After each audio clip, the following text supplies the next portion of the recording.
College basketball is crazy right now, and a former point guard for the Duke basketball team is saying so. Have you been following the latest developments? Let's get to the news. College basketball is experiencing one of the most peculiar moments in its recent history, and it's no exaggeration to say that the feeling of strangeness is no longer restricted to just behind the scenes.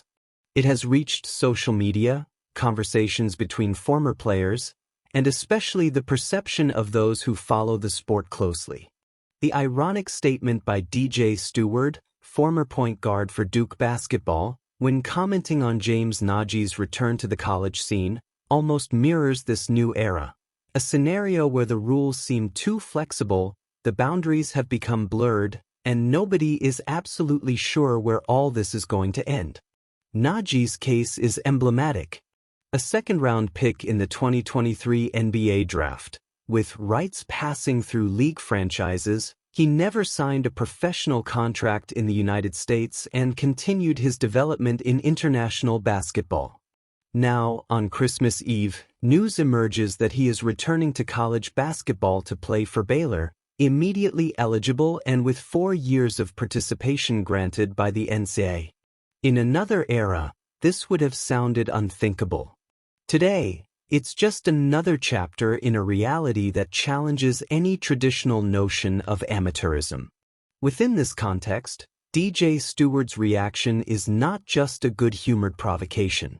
It carries a clear subtext about how quickly the system has changed. By responding, "Why not?" the former Duke basketball point guard verbalizes what many think, but few say so directly. If loopholes exist, someone will always test them. Steward, who couldn't benefit from this new scenario because he already signed contracts linked to the NBA, observes from the outside a game that has transformed while it is still being played.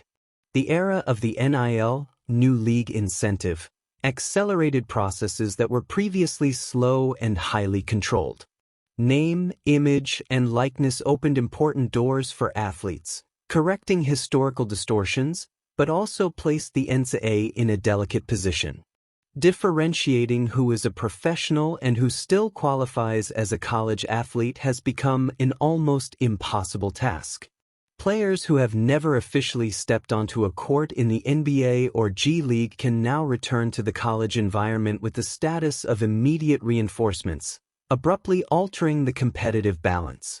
It is at this point that the comment of a former Duke player gains even more weight. The university remains one of the biggest names in college basketball, now under the leadership of Jon Scheyer, and closely observes a sport that changes every season. The current environment demands constant adaptation, quick reading of new rules, and a deep understanding of a system that no longer works as it once did. It's not just about recruiting young talent, but about understanding a market in full transformation where professional experience and college eligibility can coexist. Despite the critical tone and general bewilderment, there's also a positive side emerging from this confusion. College basketball has never been so relevant, so debated, and so central to discussions about the future of the sport. Cases like Najee's and reactions like DJ Steward's show that the old model is a thing of the past. The game is bigger, more complex, and more connected to an almost professional logic, even while maintaining the college label. The feeling of chaos, therefore, doesn't just come from the lack of control, but from the speed at which everything is changing. For fans, it remains to follow and try to understand a sport that reinvents itself before their very eyes.